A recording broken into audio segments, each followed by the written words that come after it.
बताऊंगी। विधि का शासन ब्रिटिश शासन प्रणाली की एक प्रमुख विशेषता है। जैसा कि मैंने आप लोग को पहले भी बताया कि ब्रिटेन में राजतंत्रात्मक शासन व्यवस्था हुआ करती थी और बहुत लंबे संघर्ष के पश्चात, यद्यपि ये संघर्ष हिंसात्मक नहीं था, लेकिन बहुत लंबे संघर्ष के पश्चात ब्रिटिश नागरिकों के अधिकारों की रक्षा के संदर्भ में ये विधि के शासन की व्यवस्था को वहाँ पर अपनाया गया।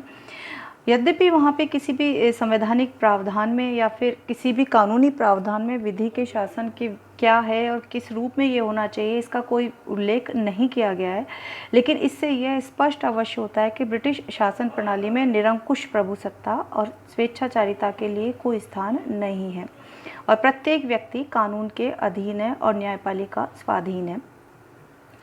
ब्रिटेन में विधि का शासन क्या है, इसकी व्याख्या करने वालों में प्रमुख विद्वान है डाइसी है, एंसन है, जेनिंग्स है, वेडेन फिलिप्स प्रमुख हैं, लेकिन इसमें सबसे उत्कृष्ट जो व्याख्या है वो डाइसी की मानी जाती है।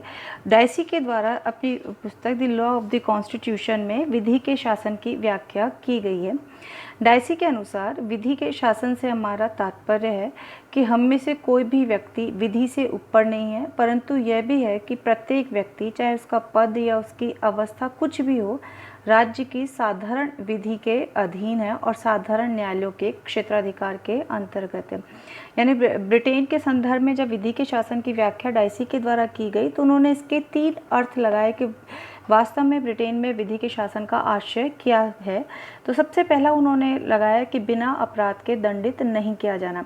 यानी ब्रिटेन में ये प्रावधान है कि विधि के शासन के तहत प्रत्येक व्यक्ति जो है वो विधि के शासन के अधीन है और किसी भी व्यक्ति को तब तक दंड नहीं दिया जा सकता, न उसके शरीर या संपत्ति को किसी प्रकार की क्षति पहुंचाई जा सकती है जब तक कि उसने कानून का उल्लंघन न किया हो और उसके इस उल्लंघन को साधारण न्यायालय द्वारा साधारण ढंग से साबित न किया गया हो। यानी बिना अपराध के दंड का जो प्रावधान है वो ब्रिटिश शासन व्यवस्था में नहीं है। दूसरा है, कोई भी व्यक्ति कानून से परे नहीं है। यानी ब्रिटेन के अंदर विधि के शासन में सबसे प्रमुख जो चीज़ है वो समानता का जो सिद्धांत है वो कानून के अधीन ही दिया हुआ है। कि डाइसी के शब्दों में प्रधानमंत्री से लेकर एक साधारण सिपाही या कर संग्रहकर्ता सब व्यक्ति गैर कानूनी कार्यों के लिए उतने ही उत्तरदायी है जितना कोई अन्य नागरिक। यानी किसी भी स्थिति में अगर समान अपराध किया जा रहा है, वो अपराध चाहे एक सामान्य व्यक्ति के द्वारा किया जाए और वही अपराध अगर प्रधानमंत्री के द्वारा किया जाए तो समान अपराध के लिए समान दंड का जो प्रावधान है वो ब्रिटेन की शासन व्यवस्था में किया गया है। ये गैरकानूनी कार्यों के लिए हर व्यक्ति उतना उत्तरदायी है जितना कि कोई विशेष व्यक्ति है। यद्यपि वहाँ पे इसके विधि के शासन की इस व्याख्या में एक पद है, सम्राट का पद, जिसको कि इससे अलग किया गया है, क्योंकि पहले भी मैंने आप लोग को बताया था कि ब्रिटेन में ये परंपरा है कि सम्राट कभी कोई गलती नहीं करता है। अब जब कभी वो कोई गलती नहीं करता है तो कानूनी कोई प्रावधान भी सम्राट के ऊपर लागू नहीं होता है। अगला है, इंग्लैंड में संविधान के सामान्य सिद्धांत न्यायिक निर्णयों के परिणाम है। यानी ब्रिटेन में संविधान के मूल सिद्धांत उन न्यायिक निर्णयों पर आधारित हैं जो न्यायालय द्वारा नागरिक अधिकारों की सुरक्षा के लिए दिए गए हैं। बहुत सारे विवाद जो हैं समय समय पर उत्पन्न होते रहते हैं, उन विवादों के निपटारे के संदर्भ में न्यायपालिका के द्वारा जो भी निर्णय दिए गए हैं वो ब्रिटेन के अंदर संवैधानिक मान्यता रखते हैं। न्यायालयों के सामने समय समय पर ऐसे विवाद आए जिनमें प्रमुख मुद्दे थे नागरिक किन परिस्थितियों में सरकार के विरुद्ध मुकदमे दायर कर सकते हैं, या किसी जनसभा की कार्यवाही किन परिस्थितियों में भंग की जा सकती है। तो न्यायालय ने जो निर्णय दिए उनमें जन अधिकारों का स्वरूप स्पष्ट हुआ और साथ ही कुछ नए अधिकारों को मान्यता मिली। यानी एक तरह से अगर कहा जाए तो ब्रिटेन में नागरिक अधिकारों को जो मान्यता प्रदान की गई है वो विधि के शासन के प्रावधान के अधीन ही दी गई है। डाइसी के द्वारा जो विधि के शासन के 3 अर्थ लगाए गए हैं उनमें 3 जो निष्कर्ष हैं वो निकलते हैं कि पहला सिद्धांत जो है वो नागरिकों की व्यक्तिगत स्वतंत्रताओं की रक्षा करता है और कार्यपालिका को स्वेच्छाचारिता करने से रोकता है। यानी क्या कार्यपालिका चाहे कितनी भी शक्तिशाली हो लेकिन किसी भी स्थिति में वो व्यक्तिगत अधिकारों के विरुद्ध नहीं जा सकती है। दूसरा है, देश में पूर्ण कानूनी समानता, यानी कानून के समक्ष प्रत्येक व्यक्ति समान है।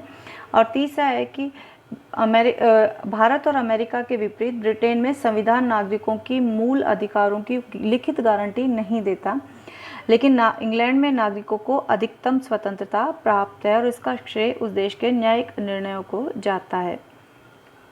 डाइसी के द्वारा जो विधि के शासन की व्याख्या की गई थी उसके कुछ और कमियों को दूर करते हुए जेनिंग्स के द्वारा अपनी विधि के शासन की व्याख्या दी कि जेनिंग्स ने कहा कि किसी भी व्यक्ति को जब तक दंडित नहीं किया जाए तब तक कि उसने किसी कानून को भंग नहीं किया हो, तो ऐसी स्थिति में जेनिंग्स ने जो कि ये व्याख्या डाइसी के द्वारा की गई थी, तो इस स्थिति में जेनिंग्स ने कहा कि निरंकुश से निरंकुश शासक भी अपनी शक्तियाँ कानूनों से ही प्राप्त करते हैं।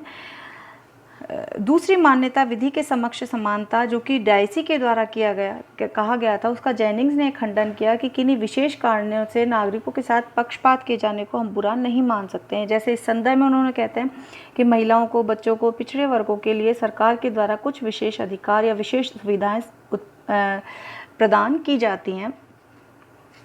और डाइसी के द्वारा की गई तीसरी व्याख्या, जिसमें कि ब्रिटिश संविधान का सबसे महत्वपूर्ण स्रोत न्यायालयों के निर्णय है, उससे भी जेनिंग्स सहमत नहीं है और उन्होंने कुछ ऐसी चीज़ें भी गिनाई जो कि ये कहती हैं कि वो न्यायिक निर्णयों के परिणाम नहीं है लेकिन फिर भी वहाँ पर स्थापित हैं, जिनमें कि ब्रिटिश संसद की सर्वोच्चता, सम्राट और प्रधानमंत्री के संबंध तथा राज सिंहासन के उत्तराधिकार का मामला। ये कुछ मामले ऐसे हैं जिनमें वो कहते हैं कि इस विधि के शासन की इस व्याख्या की मान्यता को पूरी तरह से निरस्त किया जा सकता है जो कि डाइसी के द्वारा दी गई है। अब जेनिंग्स के द्वारा डाइसी के विधि के शासन की जो मान्यताएं, जो सिद्धांत है, उनका खंडन करने के बाद उन्होंने अपनी स्वयं की विधि के शासन के 3 अर्थ बताए। पहला है ऐसी संवैधानिक सरकार जो तानाशाही व्यवस्था से सर्वथा भिन्न हो। यानी जेनिंग्स से कहते हैं कि ब्रिटेन में विधि के शासन का आशय क्या लगाया जाना चाहिए कि ब्रिटिश शासन व्यवस्था का लोकतंत्रीय स्वरूप है और नागरिकों की स्वतंत्रता की सर्वोत्तम गारंटी यह है कि ब्रिटेन में एक निश्चित अवधि के बाद स्वतंत्र रूप से चुनाव होते रहते हैं और नागरिकों को सरकार की आलोचना करने और राजनीतिक दलों की गतिविधियों में हिस्सा लेने का अधिकार प्राप्त है। दूसरी व्याख्या उनके द्वारा की गई है बराबर वालों के लिए एक से कानून। यानी जेनिंग्स के अनुसार समानता से अभिप्राय है कि बराबर वाले लोगों के लिए एक से कानून हो और उन्हें समान रूप से लागू किया जाए। और तीसरी वो कहते हैं सरकार सामाजिक व आर्थिक सुधार लाने के लिए वचनबद्ध है। यानी वो कहता है कि जेनिंग्स के अनुसार डाइसी 19वीं शताब्दी का एक उदार विचारक था। वह हस्तक्षेप नीति में विश्वास करता था, जबकि वर्तमान समय में सरकारों का जो स्वरूप है वो लोक कल्याणकारी स्वरूप है और ऐसी स्थिति में सबके सामाजिक और आर्थिक जीवन को सुरक्षा प्रदान करना जो है वो सरकार का उत्तरदायित्व है। ये कुल मिलाकर डाइसी और जेनिंग्स के द्वारा विधि के शासन की व्याख्या दी गई थी। जनरली एग्ज़ाम्स में 5 नंबर का शॉर्ट नोट जो क्वेश्चंस आते हैं उसमें डाइसी और जेनिंग्स के द्वारा दी गई विधि की शासन की व्याख्या अक्सर पूछी जाती है। तो